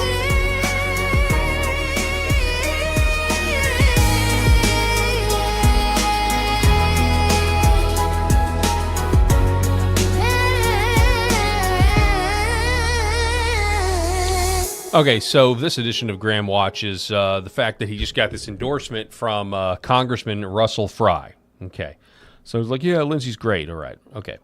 So the comments, though, are pretty hilarious. A lot of people in these comments are coming with straight facts, right? They're coming with, like, why would you do this? Kelly McCarty, Lindsey Graham voted to confirm Supreme Court Justice Sonia Sotomayor and Elena Kagan, as well as Judge James Boasberg. You know the judge. You guys know the judge, the one that's, thinks he's president and rules against President Trump every chance he gets. Then we got Jan Martin. Gross. You should be ashamed of yourself and primaried with him. We've got High Tiden, HHH. Senator Lindsey Graham getting a Liberty score of an F. Let's see here. Glenn Fincher. Graham has always been a grifting rhino. He's America last, and the only time he's interested in South Carolina is during primaries. We are dumping him. Then we have this one. The bookworm says, "Welp, you just lost my vote, Russell." So this apparently, I don't know if it's the fact, but apparently that's a constituent of Russell Fry saying, "I'm not going to vote for you now because you're aligning yourself with Lindsey Graham." We've got Hugh Damn Right. No, he's not. Ukraine money. Every single liberal activist judge confirmed. Quote, Biden is the smartest person I know. Did Lindsey Graham actually say Biden is the smartest person I know? I think he did. Kisma Booty, I will be... Okay, all right. Now it's like, yeah, okay. I see what you did there. As I was reading it, I was thinking, is this an H-1B worker? Clearly you're not. Keys My Booty writes, I'll be voting Mark Lynch. Your endorsement makes it clear who you are and that you are not looking out for the interests of South Carolina voters. Freedom writes, I am from South Carolina and disagree. Don't like, this person says, don't like Mark Lynch either. Need better choices. Come on, South Carolina. Okay, so that's somebody that doesn't like either Lindsey or Mark Lynch. Well, I don't know what you want to do, buddy. Come on. Why in the world would you like not want to get an incumbent out of office, especially somebody like Lady Lindsey Graham? Let's see some more comments here. People are you freaking kidding me? J. Scott Shipman writes, you must be a 40-cent piece too. Lady Lindsay is a childless warmonger. Now, Scott Shipman, you may be onto something here. Well, okay, let me say it like this. Kind of wondered the same thing. In terms of what does it take? What does it take for a Republican Congressman, Russell Fry, in South Carolina, to endorse Lindsey Graham? What does it take exactly? I guess what I mean is like, why would you want to be associated with Lindsey Graham, knowing what so many people just don't even dispute? They don't even dispute that it's just a real bit of irony that, Lady Lindsay is representing one of the most conservative states in the country, very Christian red state. In all of these rumors and all of these, it's the apparent fact that Lady Lindsay doesn't like women, and we don't ever get no. I love women. Women are great. You don't even get that. You just get whatever. It's 2026. South Carolinians, they're progressive. They get it. Anyway, the comments are brutal. I mean, I don't think there's one. I mean, the only negative comment was a neutral comment.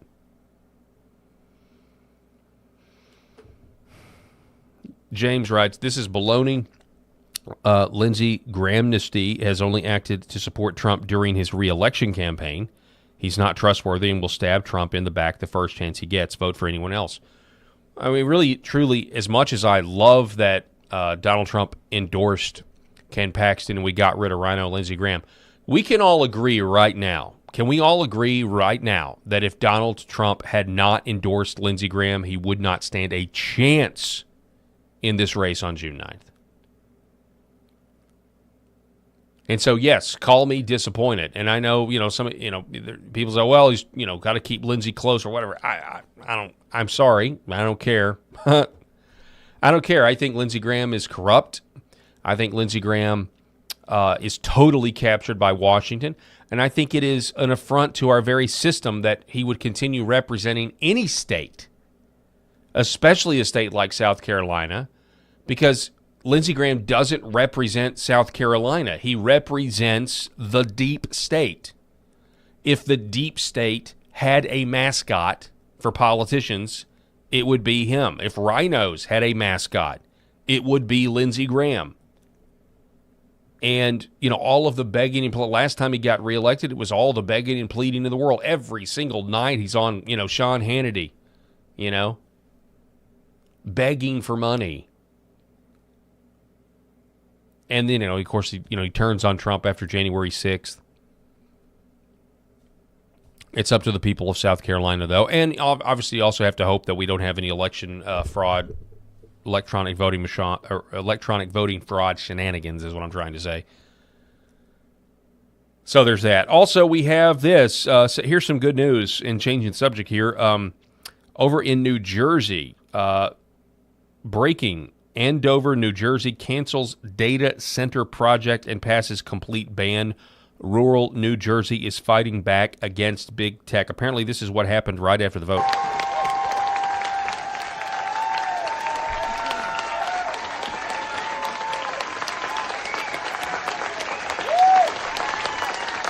Celebration. Keep in mind, Gizmodo and some of these other, we covered this yesterday, Wired magazine, Gizmodo is warning that they've got documents from the FBI saying that they're warning that the next big domestic terror, homegrown domestic terror threat are people who oppose data centers. Arkansas, my home state, there's a little confusion going on right now in my home state of Arkansas. We've covered the proposed data center in Conway, Arkansas, that the people there don't want. But there's another one. There's some projects in Pulaski County. Pulaski County is basically Little Rock. So think center of the state, Little Rock, Arkansas. We have ArkansasAdvocate.com writing, Arkansas's most populous county approves data center moratorium, but with an exemption. One of the projects that's prompted outcry won't be covered by Pulaski County's year-long pause. So they, quote, passed a moratorium. Now, I say that in quotation marks because basically a day later we had these headlines. Pulaski County clerk, the data center moratorium did not pass. The vote was miscounted. Now, the memes of you had one job come to mind, and that's assuming the error was accidental and there's no funny business going on. But the local NBC affiliate out of Little Rock, KARK, writes, Pulaski County Clerk Terry Hollingsworth said on Thursday that due to a miscalculation, the ordinance to place a moratorium on data centers in the county did not pass at the county's May 26 Quorum Court meeting. The ordinance, 26-1-37, titled Imposing a Temporary Moratorium on Accepting, Processing, and Approval of Applications for the Development, Construction, or Siting of data centers within the unincorporated areas of Pulaski County, was recorded as passing at the time. It would have taken immediate effect and lasted for 12 months. But because the ordinance was drawn as an emergency ordinance, it needed at least 10 yes votes to pass, which was not the case at the Tuesday meeting, Hollingsworth stated. The vote came Tuesday night when the court justices heard from community activists, utility leaders, and economic developers and residents on both sides of the issue. They expressed concerns over utility rates, environmental impacts, transparency, and long-term infrastructure demands dominated much of the discussion. But they miscounted the votes. Arkansas Democrat Gazette, with this headline, Review of Pulaski County Quorum Court Vote Finds Data Center Moratorium Failed. So they passed the moratorium in Arkansas, but no, they didn't. It failed. It didn't actually pass, is the story we're being told. Excuse me. Need a little caffeine here. I've been through this process of swearing off energy drinks, just so you guys know. I'm of the opinion, I love caffeine, and this has got a little caffeine in it, not much, like 16 milligrams. Excuse me. Sorry. I apologize for yawning on camera. I don't want you to think I'm bored. I've decided energy drinks are a young man's game because I'm an old man, and energy drinks just do not agree with me. In the moment, they do. In the moment, it is this amazing injection of ice cold 200 milligrams of caffeine that just, they get me through the show, they propel me, and I love it. But having one, this didn't used to be the case, but, I'm about to be 42 years old, and now when I have these energy drinks, I've decided that my stomach throughout the rest of the day and then the next day feels much better when I don't have these energy drinks. So, I don't know. That's I know Rob and Eric, they're still big fans. They're somehow older than me, and just have I guess they got stronger stomachs than I do. I guess that's what it is. All right, so then we have this story. No, hang on, that was the Russell story. Oh yeah, have you guys seen this? I saw somebody saying that claiming that Jill Biden may very well, in fact, be trying to run for office. Okay, listen to Jill Biden. Jill Biden is trying to explain away the fact that she knew her husband was an Alzheimer's patient at best and just loved power. So now she's going on the press, she's going on Sunday morning and claiming ignorance, and claiming that, the Joe Biden that we saw shuffling around, waddling around, eating ice cream, for his 3.5 years in office, That Joe Biden was perfectly healthy, perfectly fine, perfectly sane, had all his faculties, no worries. That Joe Biden was fine. But the Joe Biden that showed up at that debate with Trump, that's when Jill finally realized, oh my goodness, I think there may be something wrong with my husband. Listen to this. I don't buy it. I know you guys don't buy it, but listen anyway. Were you horrified as you saw it unfold? I wasn't horrified, I was frightened because I had never, ever seen Joe like that. With the COVID, with dealing with everything we have to do with, look, if we finally beat Medicare. Thank you, President Biden. Before or since? I forgot all about that. I mean, I knew it was bad, but that it's that those that clip really should be burned in our minds. It's not really burned in my mind like the Butler assassination or some other moments, but that was objectively horrifying, sad, and it just showed how weak we were as a country. Thank you, President Biden. Before or since? Never. Or since? Yes. Or You've since. never seen him like Never. that? No. What happened? I don't know what happened. I mean, as I watched it, I thought, oh my God, he's having a stroke. And it scared me to death. Joe, you did such a great job. You answered every question. You knew all the... You did such a great job, Joe. You answered every question. You get a pizza party. And let me ask the crowd, what did Trump do? What? Yikes. Yeah, between her and Tim Walz's wife, turn the page! Turn the page! We would have had the Longhouse doesn't even really begin to describe it, actually. It would have been terrible. Yeah, so you don't believe that. I don't believe that. This lady is lying through her teeth, and why does she feel the need to do it now is the question. And I think it's possible that Jill Biden may try to pull a Hillary Clinton and go run for office somewhere. I'm not kidding you. I think this is a real possibility because I don't know why else you would go out there and try to, would you really do it and try to save the legacy when what we all witnessed his presidency? We all witnessed that was not the only time this man opened his mouth and didn't make any sense. You know the thing.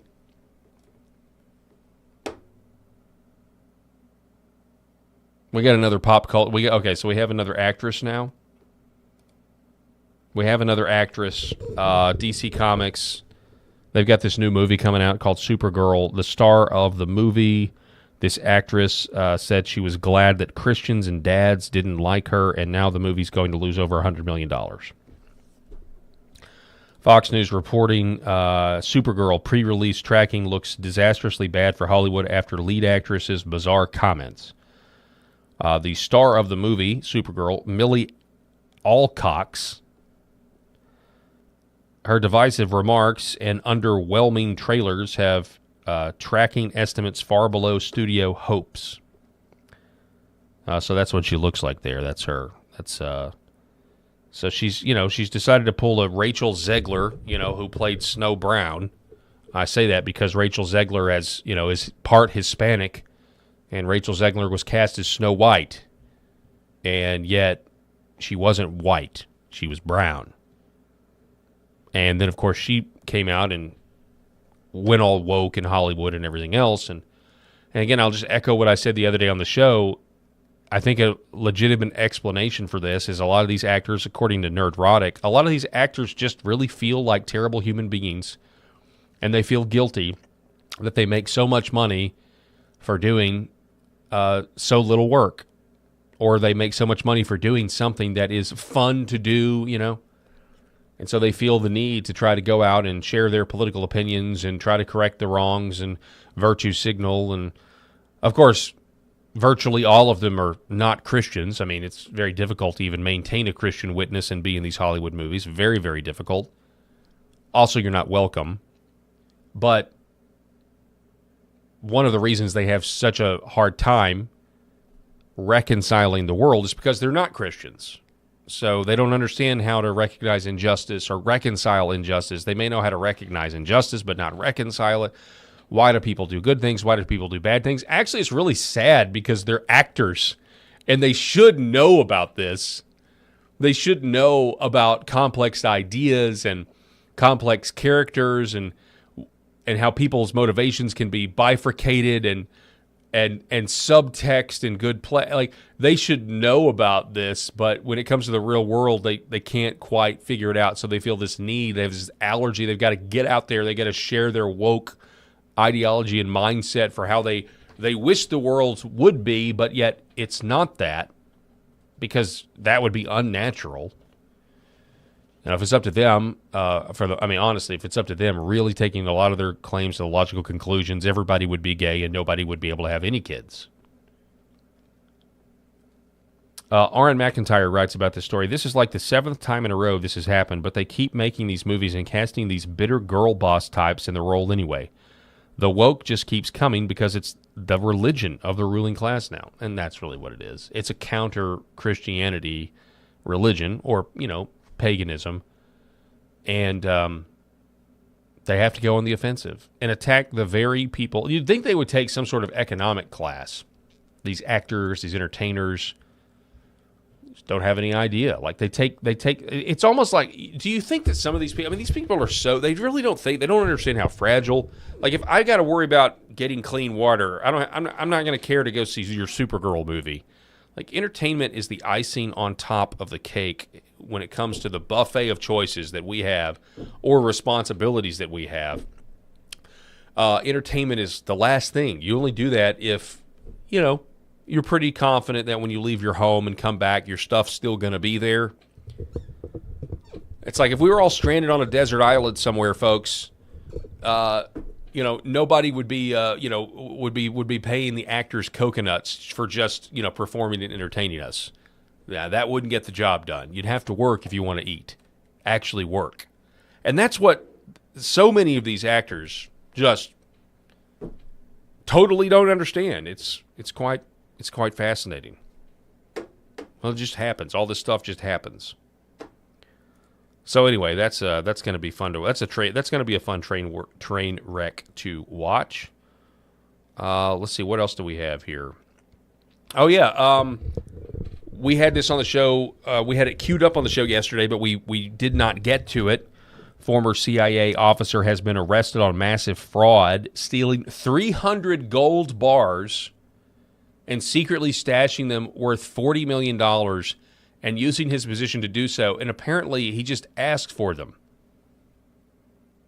Meaning like he just, I need these 300 gold bars for work.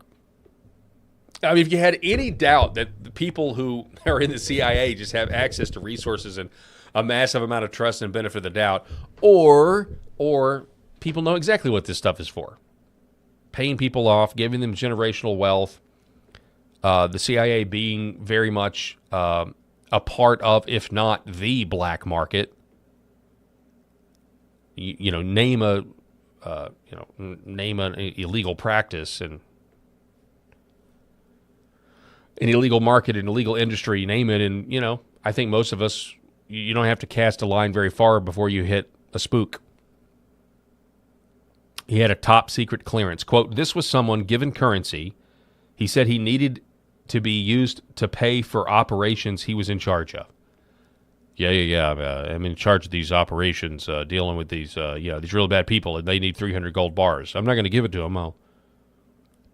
I just need it. Rats. I lost the product. I lost it. It was part of the mission. Rather than keeping it in his office, they found $40 million worth of gold and $2 million cash in his home. The matter involved David Rush, was referred by Trump CIA Director John Ratcliffe. The man also apparently lied about his background and schools he attended. His home was raided last week per NBC. So that means it's a good time to revisit this. Again, special preview for what is coming up on the show. Let's see here. This was coming up on the show on Monday. We got a full hour with Congressman Rick Crawford, and this is part of what he said. We played this for you last hour, but I think now's a good time. Catherine Herridge has this report about how the CIA was monitoring Tulsi Gabbard's Diggs group. What are your thoughts on that? That they were pushing back against some of her mandates, whether it was JFK assassination, RFK assassination, COVID origin, direct energy weapons, and I'm probably leaving one or... So I think you've kind of got to revisit the entire history of the DNI, which is not long. The DNI is a result of the 9/11 Commission review and recommendation, and it was 2005, I believe, when they stood up the ODNI and the first DNI was named. Tulsi is the first DNI to actually be a DNI. The rest were figureheads. Yeah. She took the job seriously. I said wow both times. I said wow in the interview and wow when I listened to it. I think that is an incredible statement from the chairman of the House Intelligence Committee, Rick Crawford, that from his, as far as he's concerned, she's the only one that's ever actually done the job right. It's a big deal. R*77 in the comments. Hey, Paul, why don't you interview Jill Do? I don't know who that is. Please give me more specifics. Give me more specifics. I don't know what you're talking about. Anyway, back to this preview clip. Which is why it's a big loss for us. She was doing the job. See, the rest of them were occupying a chair. And like, look at me. You know, they were rubber stamping, they were doing whatever, but they never really were. If you look at the org chart, here's the DNI, here's the rest of the IC. They never took that mandate. Never. She's the first one that said, here's what we're going to do, and started doing it. And that really upset some people. So she started the DIG, that's the Directors Initiative Group, to do, very aptly named, to start digging. But we have to go back to 2005 when the ODNI was stood up. They never did create their own computer system network. They operated on the CIA system, still do. Wow. Okay. Yeah. So that's where you run into problems. And so it's not necessarily to say that the CIA is monitoring in as much as you're on the same network. Yep. That's probably true. He goes on to say, is there an organized operation? He went on to say, I can't characterize it that way. But you and I both know, you know anything about human depravity. The question is the question isn't, well, why would they do that? Why would they spy on Tulsi Gabbard? The question is, why wouldn't they spy on Tulsi Gabbard if they can monitor all of her keystrokes because she's on the same system they're on?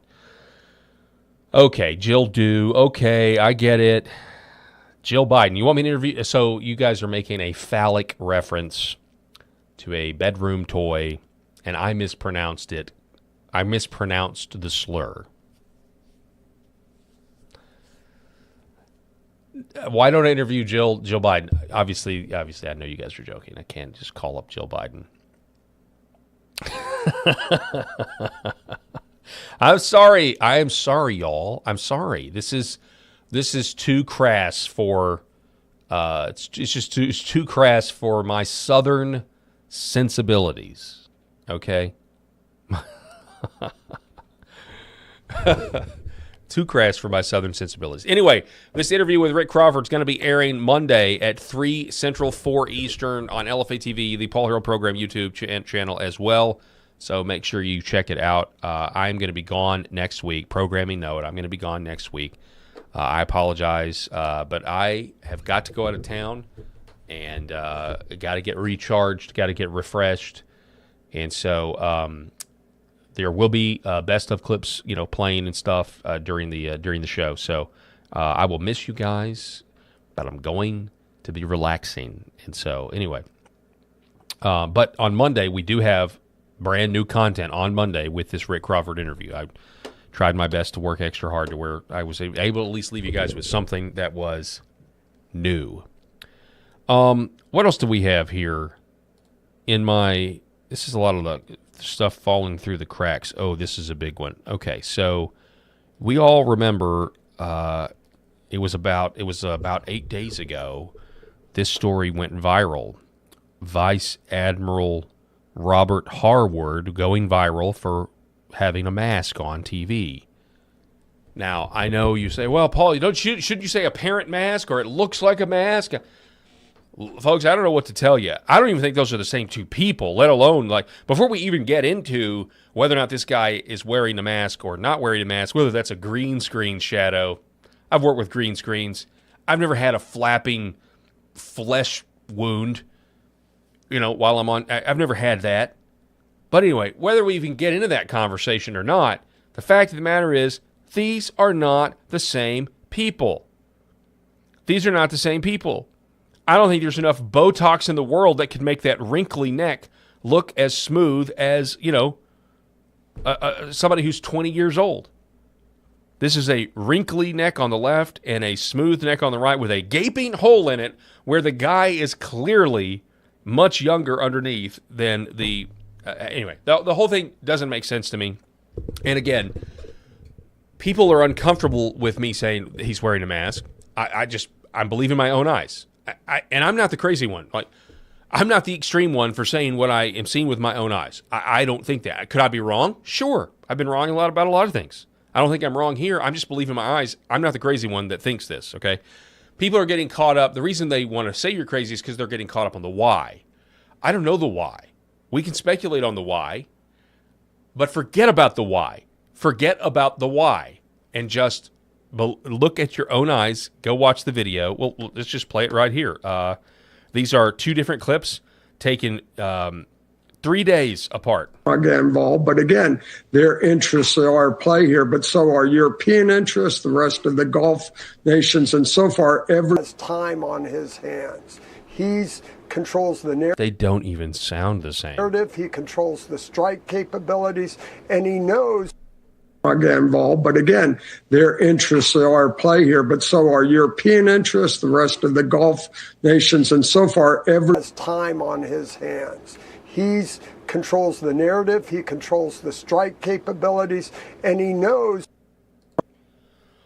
Okay, so the update on that is he finally went on Greg Stitchfield's show. Now, the reason this is so in the controversy about 8 days ago, 3 or 4 days into it, or a couple, maybe it was more like 24 hours into it, Greg Stitchfield was like, I know Hayward, I know him.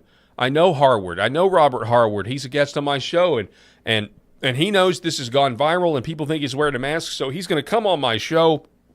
He's going to come on my show, and he's going to prove he's not wearing a mask. It's like, okay, yeah, that wouldn't really prove anything, right? It's a totally different. We're now in Act 2. The curtain's fallen. Now you get to reset the stage. That wouldn't prove anything, but okay. Well, then he canceled, okay? He was supposed to come on, but then he canceled and said, I'm not going on. Well, that made the conspiracy theory even worse. But finally, Vice Admiral Robert Harward, who went viral as the masked man, has refused. I'm sorry, he finally went on Greg Stitchfield, and it did not go well. Even with the restaging, even with him being able to regroup and present a unified front, I'm Robert Harward, and I don't wear masks. I hate masks. I'll address this, and I'll tell you what it was, or I'll tell you what the Fox News said. I'll tell you what the production crew said. They said it was a shadow. They said it was green screen. They said I was wearing a mask because I have a huge gaping flesh wound, silicone flesh wound. No, he doesn't say any of that. Instead, he goes on and refuses to address the situation. I wanted to bring up this before we even talk about Iran. Everybody, you broke the internet known as Mask Man. Can you pull on your face or something for me, sir? What was going on there? Grant, it's just a distraction from the important subject we want to talk about, Iran. And the time.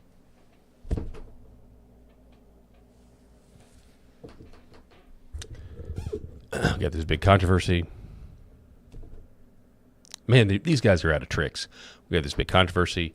Everybody thinks you're wearing a mask. The implications of which is that the news is not just fake news, but like Mission Impossible level intentional deception, like Tom Cruise, like who knows who anybody is. Okay, like the word theater, Hollywood movies, like doesn't even begin. Like we got this huge controversy. The dominoes are falling. We got to have you address it. This is just a distraction. I'm here to talk about war in the Middle East and why it's a necessity. Yeah, right. Okay.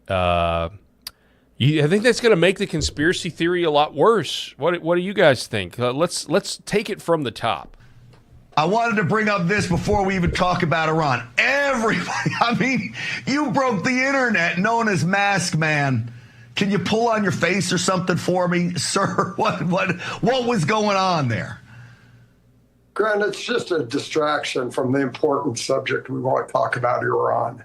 And at a time like now, we need to be focused on that problem with the president. He's got a challenge on his hand. Got a Admiral, hold on a second. You realize if you answer like that, this is going to send the internet into the stratosphere if you don't tell me what was going on. And you know I love you, and I know you're an American hero, and I don't think you were wearing a mask.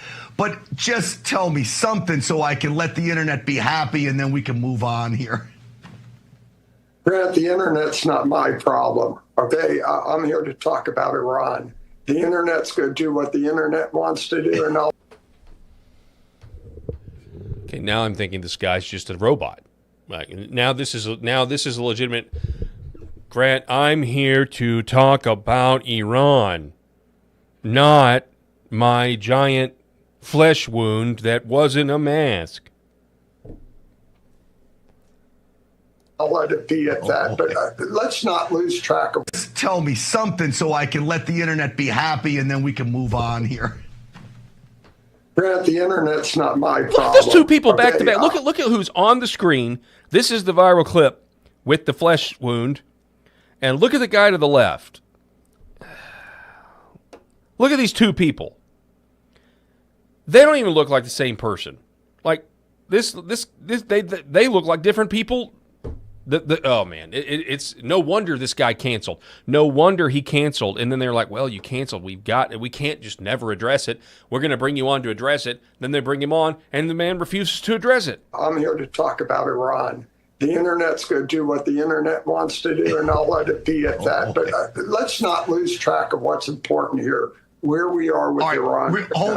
Hold on, real quick. Can you just give me a tug and then I'll move on? Just Grant, one little tug. No, you're not going to get anything out of me. I'm not going to justify any of that. Right. All right. Just so everyone out there knows, I tried with unlike Fox News, they didn't ask you about it, which was crazy. I think there's like 60 million, 80 million views on this thing. But I'll let you off the hook, Admiral, because you are an American hero. Conspiracy theorists are now undefeated. Conspiracy theorists for the win on this one, folks. Are your fears, are your concerns, are your questions answered by the flapping? No. Any comments out there, LFA chat? What do you guys think? R*77. It's just a flesh wound. No, it's not. It's just a flesh wound. Supreme executive power is derived from the masses, not because some watery tart threw a sword at you. The lady of the lake. Here's some lovely filth over here, Robert. Let's see. Carl Benji, the mask pick has no wrinkles. We've got Lazarius as mask. Okay. I don't think you want to hear them. Let's see. Somebody says, wow, what a clown. Maybe they're talking about me. I don't know. Lazari says, best movie ever. Yes, Monty Python is good, especially the first 30 minutes. Have you ever noticed after the first 30 minutes, but I'm not dead yet? Have you ever? What do you mean? An African or European swallow? It's not a matter of where he grips it. A 5-ounce bird cannot carry a 1-pound coconut. Yeah, it is a really good movie. Have you ever noticed that you try to watch, like, it kind of drags. It drags in between the Camelot scene. Let us not go there. It is a silly place. It drags there, but up to the Holy Hand Grenade of Antioch. Oh, yes, of course, the Holy Hand Grenade. Lazari, I'm not a huge Monty Python fan, but the Holy Grail is hilarious. Yeah, I agree.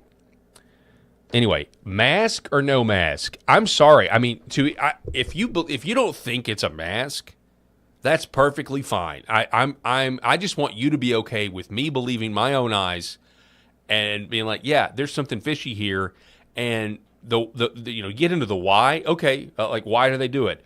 Is Robert Harward actually dead? Maybe. Has he sold his likeness and he's on a beach somewhere and they had to bring him from, and maybe that's the real Harward and he had to, I don't know. Or everything in between. Is he a lizard person?